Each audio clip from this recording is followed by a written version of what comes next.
Screen पर चल रही तस्वीर में जो आदमी आप सूट बूट पहने देख रहे हैं, ये हरियाणा के रहने वाले retired surgeon doctor Arun Goyal के बेटे करण गोयल है। करण गोयल की भी खुद की बर्तनों की फैक्ट्री है, बहुत ही रईस हैं और इस बात का अंदाज़ा आप उनके इस आलीशान घर से लगा सकते हैं।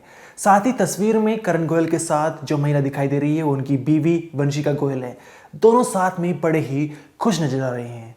लेकिन इस आलिशान घर के फर्स्ट फ्लोर के बाथरूम में जो है 4 जनवरी रविवार की दोपहर को वंशिका गोयल की लाश संदिग्ध परिस्थिति में मिलती है। परिवार वाले सब हैरान रह जाते हैं और तुरंत वंशिका को अस्पताल में भर्ती कराया जाता है, लेकिन वहां डॉक्टर उसे मृत घोषित कर देते हैं। इस बात की जानकारी वंशिका के मायके वाले को भी लगती है और वे अस्पताल में पहुंच जाते हैं, लेकिन वहां पर दोनों पक्षों के बीच काफी भिड़ंत होती है। अब आप एक विजुअल देख पा रहे होंगे जहां पर डॉक्टर अरुण गोयल, करण गोयल के पिता, हाथ जोड़ रहे हैं वंशिका गोयल के परिवार वालों से, और वहीं पर जो है वंशिका गोयल के परिवार वाले बहुत गुस्से में हैं और धक्का मुक्की भी होती हुई नजर आ रही है। अब यहाँ पर वंशिका गोयल के परिवार यानी उनके मायके वालों का कहना है कि ससुराल के अंदर उनकी बेटी की हत्या कर दी गई, गला घोटकर उसे मौत के घाट उतार दिया गया। गला घोट के भाई सब मोर्चरी के अंदर उसकी छोरी हो, उसके दिल से पूछो क्या वजह रही, क्यों ऐसा हुआ? 3-4 साल से परेशान कर रहे थे भाई साहब।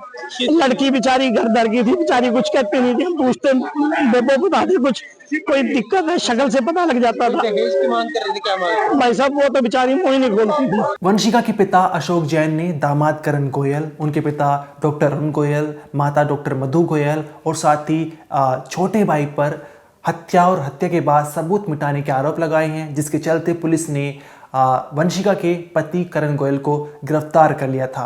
लेकिन इसके बाद करण गोयल और वंशिका गोयल के एक बेटा और बेटी कैमरे के सामने आते हैं और वे पूरी कहानी पलट देते हैं। वे बताते हैं कि घर के अंदर माँ का बहुत ज़्यादा ध्यान रखा जाता था। इतना ही नहीं, 27 दिसंबर को माँ का जन्मदिन भी था और बड़े ही शानदार तरीके से उनका बर्थडे मनाया गया था। ऐसा कुछ भी नहीं था, मेरे पिता बेकसूर हैं, उन्होंने मेरी माँ को नहीं मारा है।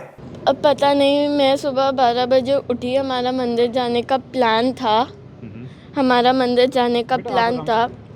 मैं ऊपर गई, मम्मा बाथरूम में थे, नहा रहे थे, कपड़े पहन रहे थे, पता नहीं क्या था। मैंने नॉक करा, मैंने कहा मेरे को ब्रश लेना, उन्होंने तैयार होना है। तो मम्मा ने कहा कि नया निकाल लो ब्रश, नीचे नहा लो। मैं नीचे नहा ली। फिर जब मैं ऊपर आई मेरी सॉक्स लेने, मैंने नॉक करा, आवाज़ें लगाई, मम्मा ने नहीं सुना। फिर सब भाग के ऊपर आए और बस वही, फिर दरवाज़ा थोड़ा देखा। तो क्या लगता है आपको, ऐसा क्यों हुआ? मेरे को कुछ नहीं पता है, बस मेरे पापा को लाओ। मेरे जो मामू और नानू हैं, उन्होंने मेरे पापा को, पता नहीं कहाँ हैं, हम अकेले हैं, वो नहीं दे रहे हैं पापा को, गलत एलिगेशंस लगा रहे हैं। नॉर्मली तो ठीक था, नॉर्मल कुछ तो कभी कभी तो लड़ाई हो ही जाती है हस्बैंड वाइफ में, सब कुछ नॉर्मल था। किसी भी वो इतना हमें नहीं बताते हैं बच्चों को। खाना कौन? हाँ जी। क्या नाम है आपका? आदित्य। उस दिन आप कहाँ पे थे? मेरे को तो 1 बजे मेरे चाचू के फ्रेंड सीधा लेके आए। 3 बजे मैं यहाँ पहुँचा, तब मेरे को ये बात पता चली है। उनका रिलेशन बहुत बुरा नहीं था, सारे मम्मा को सुख देते थे। हम कोई उन्हें किसी बात पे वो नहीं कहता था और मम्मा भी खुश रहती थी, ऐसा कोई वो नहीं था। थोड़ी बहुत लड़ाई रोज़ होती थी। हमने 31 को न्यू ईयर मनाया, 27 को मम्मा का बर्थडे मनाया है, 28 को दादी और मम्मा साथ चंडीगढ़ गए हैं इसके लिए शॉपिंग करने। बिल्कुल सब कुछ ठीक था, तब तक सब कुछ ठीक था। हाँ जी। सब मेरी हर रोज़ वहाँ से बात होती थी। पिछले दिन भी मेरी मम्मा से बात हुई है। आपके दादू दादी आपके नॉर्मल बात हुई, बेटा कैसा है? मैं बोला हाँ मम्मी ठीक हूँ। खाना क्या खाया? ठीक है। हाँ जी होगी। पढ़ाई हो रही है? ठीक है। जिस दिन मम्मा ने इतना बड़ा स्टेप उठाया, उससे एक रात पहले तक भी आप लोगों को, मतलब घर पे किसी को भी अंदाजा था कि मॉम इतना बड़ा स्टेप उठा सकती है? नहीं, ये तो आज कैसे कोई सोच सकता है कि इतना बड़ा कोई स्टेप उठा लेगा। और आपको पता है कि इसके बाद आपके दादू दादी और आपके जो चाचू हैं और आपके डैड हैं, सभी के ऊपर एलिगेशंस लग रहे हैं कि बिल्कुल गलत लगा रहे हैं। मेरे नानू और मामू फ्रस्ट्रेशन में कर रहे हैं। वो अपनी जगह फ्रस्ट्रेशन में ठीक है, लेकिन आप हमारे साथ ऐसा तो नहीं कर सकते ना, जो बेगुनहगार को हमारी तो फैमिली अब वही रह गई ना। माँ तो हमारी चली गई, जो नहीं आपको उन्होंने इतना बड़ा स्टेप उठाया, बहुत दुख है। घर में हो रहा था, नोक झोंक होती थी। कभी पापा नीचे सो गए, मम्मा ऊपर सो गए। मम्मा, लेकिन उसके बाद खुशी के माहौल भी बहुत होते थे, और अभी जो ये रिसेंट पीरियड था बहुत खुशी का माहौल था। ऐसा कभी भी नहीं हुआ कि हरास किया जा रहा है, मम्मी की कोई ऐसा बेइज्जती कर रहा है, ऐसा कभी कुछ नहीं हुआ। हमेशा मम्मी को पूरी रिस्पेक्ट से, मम्मी को पूरी उससे, बल्कि मम्मा ही कभी कभी ज़्यादा गुस्सा होके, दादी अपना आराम से बैठ जाती थी, रोने लगती थी, दादी भी रोती थी, लेकिन हम नहीं बताते थे किसी को, मम्मा क्योंकि परेशान हो जाएंगी। क्या आप जानते हैं अभी जो हम चाहते हैं वो तो नहीं हो सकता ना। मेरे पापा को प्लीज भेज दो इधर। क्या आप जानते हैं कि आपकी मम्मा का जो बॉडी है उसको उठाने के लिए मना कर दिया गया है? सिर्फ एक ही मांग है आपके नानी जैसे ही देखा सीधा एम्बुलेंस को बुलाया था, मेरे पापा और दादू गए, मेरे पापा को अरेस्ट कर लिया गया। अभी जितने लोग आपको देख सुन रहे हैं, आप बच्चों उन तक क्या मैसेज देना चाहेंगे जिससे आपके पापा दादू सब लोग वापस आ जाएं? क्या कुछ कहना चाहेंगे? गलत एलिगेशन है, फ्रस्ट्रेटेड एलिगेशन है, बिल्कुल ऐसा कुछ नहीं हुआ है। मम्मा का ये खुद का डिसीजन था, वो क्यों लिया उन्होंने ये किसी को नहीं पता। वंशिका और करण गोयल की बच्चों की जुबानी आपने सुनी, जहाँ पर वो पिता को बेकसूर बता रहे हैं और कह रहे कि हमारे पिता को हमारे पास भेज जाए, अब वो ही हमारा सहारा बचे हैं। लेकिन आखिर ये कहानी क्या है? क्या 4 जनवरी को वंशिका के साथ हुआ था? क्या उसने खुद मौत को गले लगाया था, या फिर इसमें जो है ससुराल वालों का हाथ है और उसकी हत्या कर दी गई? पोस्टमार्टम रिपोर्ट में क्या सामने निकल कर आया है वो हम आपको इस वीडियो में बताएंगे। इसके अलावा ससुराल के अंदर वंशिका गोयल किसी तरह से परेशान चल रही थी, क्या कुछ वो झेल रही थी और उनके पिता और परिवार वालों ने क्या कुछ बताया है वो आपको जानने को मिलेगा। तो नमस्कार, मेरा नाम अनिरुद्ध और आप देख रहे हैं क्राइम तक। यहाँ पर साल 2006 में करनाल के रहने वाले अशोक जैन की बेटी की शादी यमुनानगर के रहने वाले डॉक्टर अरुण गोयल के बेटे करण गोयल से हुई थी। करण गोयल की भी बर्तनों की फैक्ट्री है, परिवार जो है बहुत ही रईस है। अब यहाँ पर जो है शादी होने के बाद रितु जैन पहले इस लड़की का नाम होता है वंशिका गोयल का, लेकिन उसके बाद जो है शादी के बाद नाम बदल जाता है, वंशिका गोयल कर दिया जाता है, जिसके चलते दोनों परिवारों में काफ़ी विवाद भी होते हैं।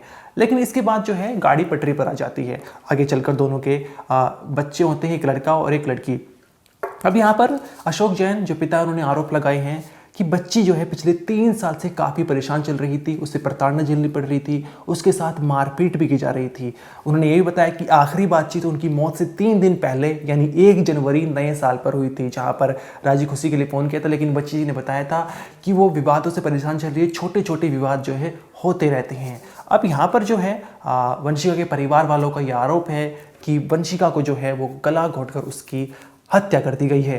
सीएमओ था जी, उसकी मधु गोयल उसकी माँ थी, उसकी घरवाली थी। उसके बाद गला घोट के भाई सब मोर्चरी के अंदर, अरे उसकी छोरी है, उसके दिल से पूछो क्या वजह रही, क्यों ऐसा हुआ?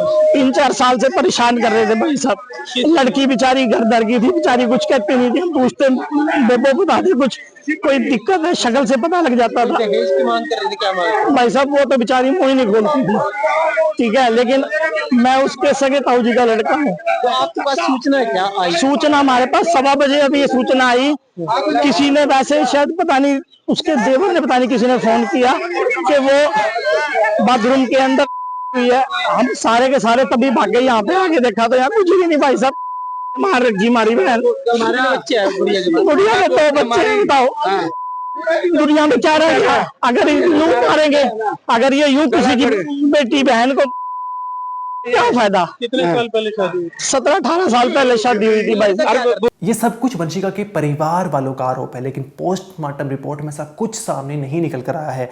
पोस्टमार्टम रिपोर्ट में ये आया है कि जो वंशिका है उन्होंने खुद मौत को गले लगाया है, उन्होंने बाथरूम के अंदर ऐसी परिस्थिति पैदा कर ली थी जहाँ पर उन्होंने फंदा लगाया और खुद मौत अपनी जान दे दी। अब जो है शरीर पर कोई चोट के निशान नहीं मिले हैं, और इसके अलावा वंशिका के जो दोनों बच्चे हैं वे भी यही बता रहे हैं कि हमें नहीं पता झगड़े किस वजह से होते थे, लेकिन माँ ने जो है अपनी जान खुद दी थी। किस वजह से परेशान चल रही थी इस बारे में उन्हें कोई जानकारी नहीं थी, पिता मम्मी कुछ बताते नहीं थे। लेकिन ऐसा नहीं है कि मम्मी जो है घर में एक तरह से घुटन महसूस कर रही हैं या फिर बहुत ज़्यादा उनके साथ प्रताड़ना हो रही है, ऐसा कुछ नहीं था। हमने न्यू ईयर की पार्टी भी की थी, 27 दिसंबर को उनका जन्मदिन भी मनाया था बड़े शानदार तरीके से। जो दादी हैं, मम्मी हैं, सब साथ में खुश रहते थे। हालांकि उन्होंने ये भी बताया कि छोटे मोटे झगड़े होते भी रहते थे, लेकिन इसके पीछे की अगली असली जो वजह है, जो हमारे रिपोर्टर आशीष शर्मा ने ऑफ द रिकॉर्ड बताई है। उन्होंने ये बताया कि ऐसी आशंका जताई जा रही है कि जो पति करण गोयल है वो बीवी का बहुत ज़्यादा फ़ोन चेक करते थे। वो इस बात से उन्हें रोकते टोकते थे कि तुम किससे बात कर रही हो, किससे नहीं, नज़र बहुत ज़्यादा रखते थे। यहाँ तक कि शायद कुछ जो है शक भी अपनी बीवी पर वे करते थे। इस तरह की बात जो है वो सामने निकल कर आ रही है। हालांकि अभी इस मामले में पुलिस ने ऐसा कुछ भी नहीं बताया है। पुलिस ये सब जो है हम आपको आशीष शर्मा ने जो हमारे रिपोर्टर उन्होंने बताया उनके अनुसार बता रहे हैं। अब इसमें कितनी सच्चाई है कि शक किस वजह से किया जाता था, इसकी अभी जांच का विषय बना हुआ है। पुलिस इस मामले में जांच कर रही है, जांच पड़ताल कर रही है कि आखिर वंशिका ने अपनी जान क्यों ली है। ये सामने आ चुका है कि वंशिका ने खुद ही अपनी जान ली है, ससुराल वालों ने उसकी हत्या नहीं की है। लेकिन वंशिका शायद ससुराल के अंदर कुछ झेल रही थी, कुछ प्रताड़ना उनके साथ हो रही थी, किसी तरह से वो परेशान चल रही थी। वो वजह जो है अभी सामने आना बाकी है। जो भी कुछ सामने निकल कर आता है हम आपको ज़रूर बताएंगे। इस वीडियो में तो नहीं, आप देखते रहिए क्राइम तक।